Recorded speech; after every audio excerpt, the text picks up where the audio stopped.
میں سبھی حضرات زور سے ایک مرتبہ درود شریف پڑھ رہے ہیں۔ اللہم صلی علی محمد وعلی آل محمد کما صلیت علی ابراہیم وعلی آل ابراہیم انک حمید مجید۔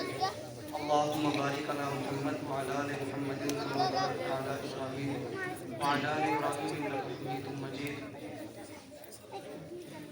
بسم اللہ الرحمن الرحیم، نحمدہ ونصلی علی رسولہ الکریم، اما بعد اعوذ باللہ من الشیطان الرجیم، بسم اللہ الرحمن الرحیم۔ من یطع الرسول فقد اطاع اللہ، صدق اللہ العظیم۔ وقال النبی صلی اللہ علیہ وسلم کل امتی يدخلون الجنة الا من ابا، قالوا یا رسول اللہ ومن یأبا، قال من اطاعنی دخل الجنة ومن عصانی فقد ابا، رواہ البخاری۔ عزیزان ملت، نوجوانان اسلام، اسٹیج پر تشریف فرما حضرات علماء کرام اور باقی سے آئے ہوئے مہمانان اعظام، بھائی بچے خاموش ہو جائے۔ دیکھو میں ٹائم دیکھ کر کے بات کروں گا 20 منٹ انشاءاللہ، لیکن بات کرنا چاہتا ہوں آپ حضرات کے دلوں سے۔ اصل مخاطب تو میرا بڑے جو حضرات تشریف فرما ہیں وہ ہیں اور انہی سے مجھے بات کرنی ہے، بچوں سے کیا بات کرنی؟ اس لیے آپ حضرات آئے ہیں دینی بات سننے کے لیے، تو آپ ہی کو میں سنانے کے لیے آیا ہوں الحمدللہ۔ آپ اگر توجہ سے سنیں گے تو اللہ تعالیٰ ہو سکتا ہے اس گنہگار کے ذہن میں کوئی بات ڈال دے اور میری بھی اور آپ کی بھی نجات کا ذریعہ ہو جائے۔ تو ہم سبھی کے لیے بڑی خوشی اور مسرت کی بات یہ ہے کہ ہم سب کے کرم فرما استاد محترم حضرت اقدس مولانا اطہر حسین صاحب دامت برکاتہ العالیہ الحمدللہ تشریف فرما ہے۔ اسی طرح عاشق قرآن میرے والد محترم حضرت اقدس الحاج قاری غیور صاحب دامت برکاتہ العالیہ وہ بھی یہاں تشریف فرما ہے، اور اس جامعہ کے روح روا میرے استاد مکرم جناب قاری محمد شرافت صاحب دامت برکاتہ العالیہ الحمدللہ وہ بھی یہاں تشریف فرما ہے۔ یقیناً اللہ رب العزت کا بے انتہا شکر و احسان ہے کہ آج الحمدللہ ہمارے مدرسے میں 2 طلباء نے حفظ قرآن مکمل کیا ہے اور 8 بچیوں نے قرآن پاک کو اپنے سینے میں بسایا ہے۔ تو جہاں اللہ کا نزول ہو رہا ہو وہ مجلس بہت ہی متبرک ہو جاتی ہے اور محترم ہو جاتی ہے۔ اس لیے میرے عزیز بچوں، آپ آگے بڑھتے رہیں، محنت کرتے رہیں، اللہ تعالیٰ آپ ہی کو مستقبل کے لیے قبول فرمائے گا۔ اللہ سے دعا ہے کہ پروردگار ہمارے اس مدرسہ تعلیم القرآن کو دن دوگنی رات اور چوگنی ترقی مرحمت فرمائے، آمین۔ دیکھو میں نے قرآن پاک کی آیت پڑھی ہے، انشاءاللہ اسی کی ضمن میں بات کروں گا۔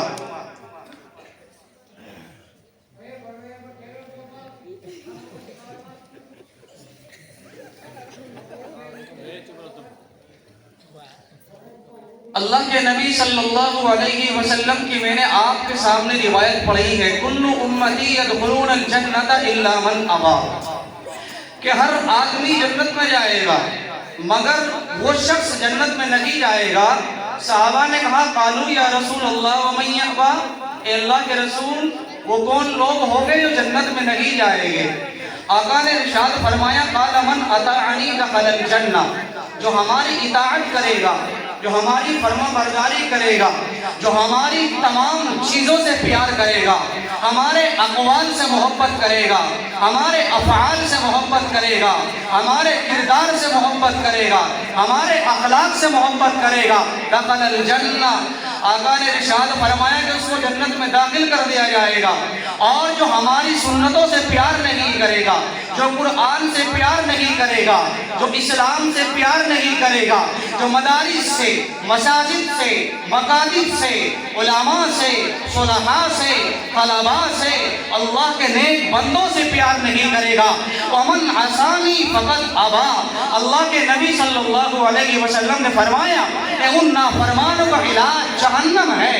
اسی لیے میرے عزیز طلباء اور میرے محترم بزرگوں، ہم سب قابل مبارک ہے اس اعتبار سے کہ اس پروردگار عالم نے آج آپ کو دینی بات سننے کے لیے آپ کی جامعہ میں بھیجا ہے، اور آپ الحمدللہ علماء حضرات کے بیانات سن رہے ہیں، اور آپ ان کی تقریر کو سن کر کے آج یہ بیان بیٹھ کر کے عہد کرے گا انشاءاللہ اگر ہماری زندگی جناب محمد رسول اللہ صلی اللہ علیہ وسلم کے طور و طریق کے مطابق نہیں ہے، اپنی زندگی میں آقا کی سنتیں لائیں گے، اپنے چہرے پر داڑیاں سجائیں گے، اپنے لباس کو اسلامی لباس بنائیں گے، اپنی زندگی میں قرآن لائیں گے، اپنی زندگی میں احادیث لائیں گے، اپنی زندگی میں تمام تر چیزیں جناب محمد رسول اللہ صلی اللہ علیہ وسلم کے مطابق لائیں گے۔ اسی لیے حضرات صحابہ کرام کو آپ دیکھ سکتے ہیں، جناب محمد رسول اللہ صلی اللہ علیہ وسلم کے صحابہ نے آپ سے تمام چیزوں سے پیار کیا ہے، آپ پہ اقوال سے بھی پیار کیا ہے، آپ پہ افعال سے بھی پیار کیا ہے، آپ پہ کردار سے بھی پیار کیا ہے۔ آؤ میں آپ کو لے کر کے چلتا ہوں، علامہ ابن عساکر رحمۃ اللہ علیہ نے، علامہ ابن عساکر رحمۃ اللہ علیہ نے تاریخ مدینہ دمشق کے اندر یہ روایت نقل کی ہے کہ فاروق اعظم رضی اللہ تعالی عنہ آپ حجر اسود کا طواف کر رہے ہیں، بیت اللہ شریف کا حجر اسود کے پاس سے گزرتے ہیں، آپ حجر اسود کا بوسہ لیتے ہیں، آپ کہتے ہیں کہ حجر اسود اللہ نے بے شک تجھے قابل احترام بنایا ہے، رب کائنات نے تجھے جنت سے لا کر حرم کے اندر رکھا ہے، لوگ طواف کرنے کے بعد تیرا بوسہ لیتے ہیں، جن لوگوں نے تیرا بوسہ لیا ہے کل قیامت کے دن تو ان لوگوں کی سفارش کرے گا، ان لوگوں کے حق میں گواہی دے گا۔ اگر میں نے اپنے آقا کو، اگر میں نے اپنے لاڈلے کو جناب محمد رسول اللہ صلی اللہ علیہ وسلم کو بوسہ لیتے ہوئے نہ دیکھا ہوتا، میں تیرا بوسہ کبھی نہ لیتا، میں تجھے کبھی نہ چھومتا۔ یہاں سے پتہ لگتا ہے کہ میرے آقا سے صحابہ نے کس قدر پیار کیا ہے۔ اگر میرے آقا حجر اسود کا بوسہ لیتے ہیں، آپ پہ صحابہ بھی بوسہ لیتے ہیں۔ اس سے آگے بڑھی مسند احمد میں علامہ امام احمد نے روایت نقل کی ہے کہ جناب محمد رسول اللہ صلی اللہ علیہ وسلم کے صحابہ کی جھلکی آپ دیکھ سکتے ہیں۔ ایک صحابی ہے جس کو عثمان کہا جاتا ہے، یہ وہ مشہور صحابی ہے جس کے نکاح میں میرے آقا نے دو بیٹی عطا فرمائی ہے، زینب بھی چل بسی ہے، رقیہ بھی چل بسی ہے، یہ وہ دو بچیاں ہیں جن کے بارے میں میرے آقا نے ارشاد فرمایا کل قیامت کا دن ہوگا، رب کائنات کا دربار سجا ہوا ہوگا، جنت میں جانے والے جنت میں جائیں گے، تمام عورتوں کی سردار رقیہ کو بنا دیا جائے گا، زینب کو بنا دیا جائے گا، فاطمہ کو بنا دیا جائے گا۔ یہ وہ بچیاں ہیں جن کے بارے میں میرے اور آپ کے آقا نے ارشاد فرمایا کہ تمام امتوں کی سفارش کرے ہی۔ ان کے بارے میں میرے آقا نے فرمایا عثمان وہ ایسا شخص ہے، اگر میرے یہاں 10 بچیاں ہوتی میں تمام کی تمام بچیاں عثمان سے نکاح کے لیے قبول فرما لیتا۔ ایسا عثمان ہے، پھر یہی عثمان آقا سے اس طرح پیار کرتا ہے۔ علماء نے لکھا ہے، حدیثوں کی کتابوں میں روایات موجود ہیں کہ جب آپ محمد رسول اللہ صلی اللہ علیہ وسلم اور حدیبیہ کا مقام ہے، حضرت عثمان کو مکے کے حالات معلوم کرنے کے لیے بھیجا جاتا ہے۔ آپ مکہ المکرمہ کے حالات معلوم کر کے آئے، میں تفصیل میں جانا نہیں چاہتا، آپ کو آقا کی ادا بتا رہا ہوں، آپ کو آقا کی وفا بتا رہا ہوں، آپ کو آقا کی سنتوں سے پیار کرنے کا کیا انداز ہے صحابہ کا، یہ مثال سمجھا رہا ہوں۔ عثمان مکے میں آتے ہیں، مکے کا جائزہ لیتے ہیں، مکے کے چودھری کہتے ہیں کہ عثمان کیوں آئے ہیں؟ عثمان کہتے ہیں کہ میرے آقا نے یہاں کے حالات سامنے رکھ کر کے مجھے بھیجا ہے، آپ مکے کے حالات نوٹ کر کے لائے، آپ مکے کی سرزمین کا مطالعہ کر کے آئے، کس طرح کے حالات ہیں، لوگ کس کنڈیشن میں ہیں۔ عثمان کہتے ہیں کہ میں یہاں عمرہ کرنے کے لیے نہیں آیا۔ کفار مکہ کہتے ہیں کہ عثمان آج ہم جناب محمد رسول اللہ صلی اللہ علیہ وسلم کے صحابہ کو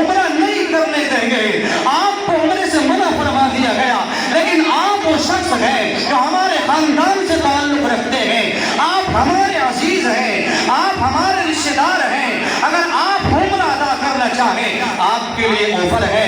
حضرت عثمان غنی رضی اللہ تعالیٰ عنہ نے ارشاد فرمایا کہ جس آقا کو عمرے کے لیے منع کر دیا جائے، جن صحابہ کو عمرے کے لیے منع کر دیا جائے، میں بھی عمرہ ادا نہیں کر سکتا، میں بھی بیت اللہ کا طواف تنہا نہیں کر سکتا، جب میرے آقا تشریف لائیں گے میں بھی اپنے آقا کے ساتھ آؤں گا اور عمرہ ادا کروں گا۔ پھر کفار مکہ کہتے ہیں کہ عثمان جب سے تم نے آقا کی مجالس کو قبول کیا ہے، آپ کا پائجامہ ٹخنوں سے اوپر جا رہا ہے اور آپ کا پائجامہ پنڈلیوں تک جا رہا ہے۔ عثمان کہتے ہیں کہ میرے آقا کی سنت ہے، میرے آقا کی سنت ہے ٹخنوں سے اوپر پائجامہ رکھنا، ٹخنوں سے اوپر پائجامہ کر لینا میرے آقا کی سنت ہے۔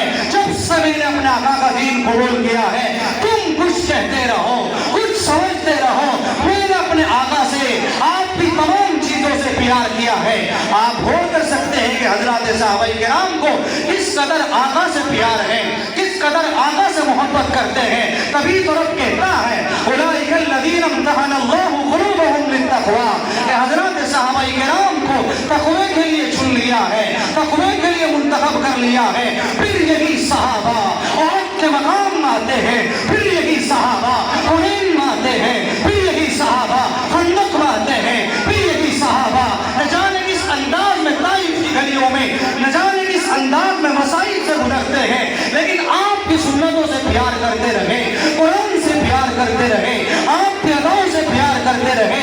تبھی تو رب کائنات کہتا ہے رضی اللہ عنہم ورضوا عنہ کہ میں نے صحابہ کرام کو ایسا آفر بخشا ہے، ایسا انعام عطا کیا ہے، قیامت تک ایسی سند عطا فرمائی ہے، کوئی کچھ بھی کہتا رہے میرے صحابہ کے مقام پر کوئی آنچ نہیں آئے گی۔ فرمایا رضی اللہ عنہم ورضوا عنہ کہ میں ان سے راضی ہو گیا اور وہ مجھ سے راضی ہے۔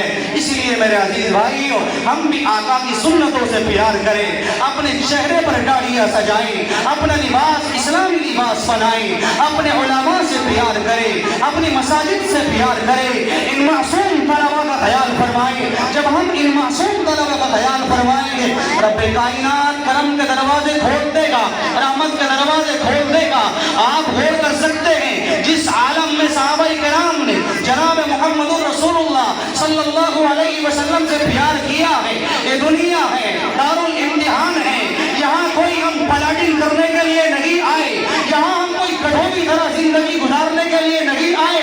اگر آقا سے پیار نہ کیا، آقا کی سنتوں سے پیار نہ کیا، آپ کو کون بچا سکتا ہے فرشتوں کی مار سے؟ آپ کو کون بچا سکتا ہے اللہ کے جلال سے؟ آپ کو کون بچا سکتا ہے اللہ کے قہر سے؟ جب آپ موت کے عرش میں آئیں گے، آپ کو موت کی نیند سلا دیا جائے گا۔ اگر آپ کی زندگی میں نمازیں نہیں ہے، اگر آپ کی زندگی میں قرآن نہیں ہے، اگر آپ کی زندگی میں اسلام نہیں ہے، اگر آپ کی زندگی میں ایمان نہیں ہے، اگر آپ کی زندگی میں جناب محمد رسول اللہ صلی اللہ علیہ وسلم کا طور و طریق نہیں ہے، یہ مکانات یہی رہ جائیں گے، یہ بلڈنگیں یہی رہ جائے گی، یہ تمام دولت کے انبار یہی رہ جائیں گے۔ آپ غور کر سکتے ہیں جب دولت کی بات آئی تو آپ کو بتانا چلو کتاب الادب باب ما جاء فی البدع، اس روایت کے اندر علامہ طبرانی نے بیان کیا ہے کہ ایک صحابی رسول صلی اللہ علیہ وسلم کے مدینے کے کچھ قریب بستی ہے، آپ بڑے شاندار قسم کا محل بناتے ہیں اور شاندار قسم کا قبہ بنا رکھا ہے۔ آقا کے ساتھ میں عثمان ہے، ابو بکر ہے، فاروق اعظم ہے، علی مرتضیٰ ہے، کاتب وحی ہے، طلحہ ہے، زید ہے، آپ کے دیگر صحابہ ہیں۔ آپ کا سفر ہوتا ہے، آپ نے معلوم کیا کہ ابو بکر ایک اس شخص کا محل بنا ہوا ہے، یہ کون ہے کہ اس نے اتنا شاندار قبہ بنایا ہے؟ کون ہے؟ میرے آقا نے ناراضگی کا اظہار فرمایا۔ جس وقت میں میرے آقا نے ناراضگی کا اظہار فرمایا، ان صحابی کو دوسرے صحابی نے جا کر کے کہا کہ آپ کے مکان کو دیکھ کر، آپ کی بلڈنگ کو دیکھ کر، آپ کے قبے کو دیکھ کر میرے آقا نے ناراضگی کا اظہار فرمایا ہے۔ بس وہ صحابی کھڑے ہوتے ہیں، جناب محمد رسول اللہ صلی اللہ علیہ وسلم کی خدمت میں آتے ہیں، آ کر کے آپ کو کہتے ہیں الصلاۃ والسلام علیک یا رسول اللہ۔ آقا چہرہ گھما لیتے ہیں، پھر کہتے ہیں الصلاۃ والسلام علیک یا حبیب اللہ۔ آقا چہرہ گھما لیتے ہیں، آپ نے دیکھا میرے آقا کو سلام کیا ہے، آقا نے نعرہ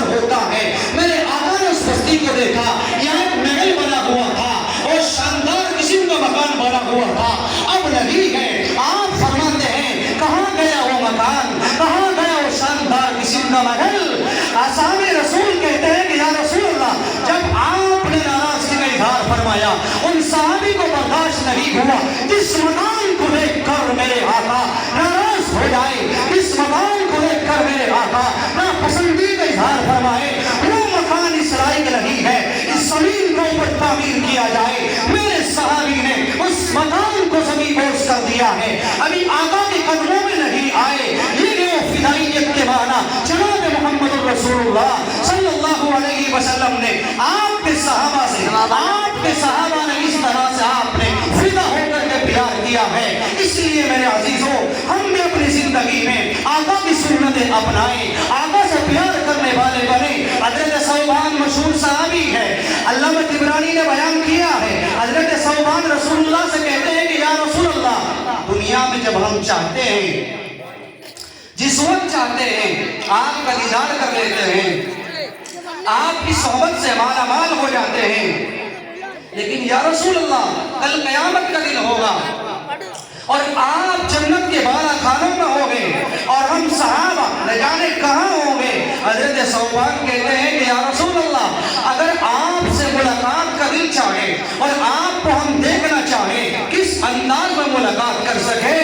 اے میرے نبی، اے میرے پیغمبر، اے میرے لاڈلے رسول، ہمیں خدا سے وہ جنت چاہیے جہاں آپ کا دیدار ہو سکے، ہمیں خدا سے وہ جنت چاہیے جہاں آپ سے ملاقات ہو سکے، ہمیں رب سے وہ جنت چاہیے جہاں آپ کا دیدار ہو سکے، رب سے وہ جنت چاہیے جہاں آپ سے ملتے رہے، آپ کی مجالس میں آتے رہے۔ اگر آپ کا دیدار نہ ہو خدا سے، ہمیں وہ جنت نہیں چاہیے۔ آپ غور کر سکتے ہیں۔ اس لیے میرے عزیزوں، جب تک ہم اپنی زندگی میں جناب محمد رسول اللہ صلی اللہ علیہ وسلم کے طور و طریق سے، آپ کے افعال سے، آپ کے کردار سے پیار نہیں کریں گے، ہمارا ایمان مکمل نہیں ہو سکتا۔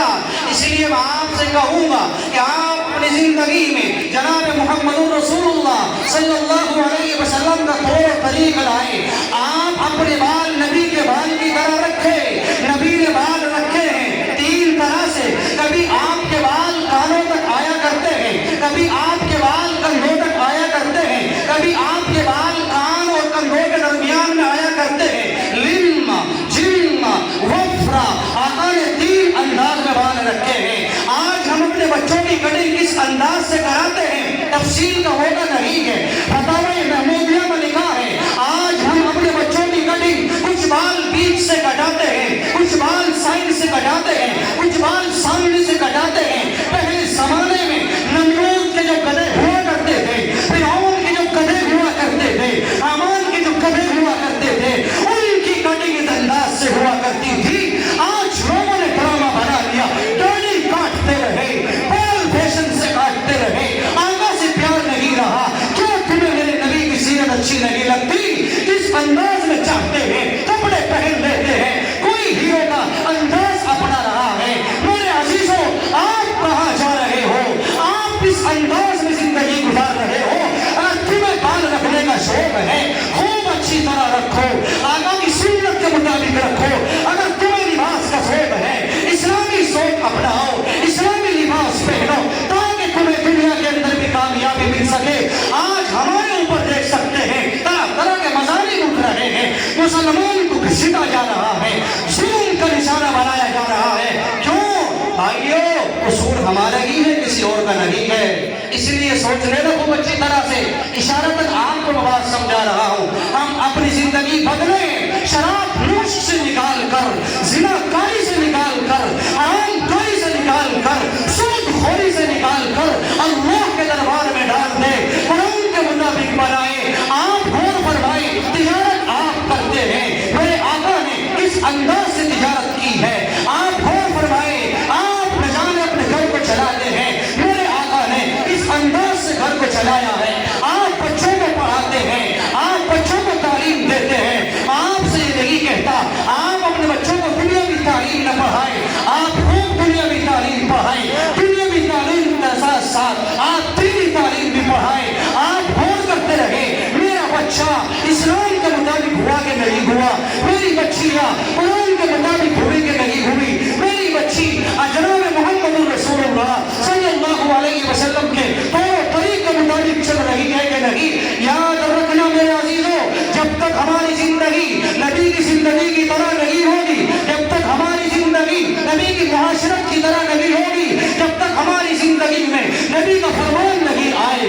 قرآن نہیں آئے گا، ایمان نہیں آئے گا، اسلام نہیں آئے گا، آقا کی تمام چیزیں نہیں آئے گی، ہم کامیاب نہیں ہو سکتے ہیں۔ اسی لیے جناب محمد رسول اللہ صلی اللہ علیہ وسلم نے ارشاد فرمایا من احب سنتی فقد احبنی، میرا عاشق وہ ہے جو میری سنتوں سے پیار کرتا ہے، جو میری سنتوں سے پیار کرتا ہے، ومن احبنی کان معی فی الجنہ، اور جو میری سنتوں سے پیار کرے گا وہ جنت میں میرے ساتھ ہوگا۔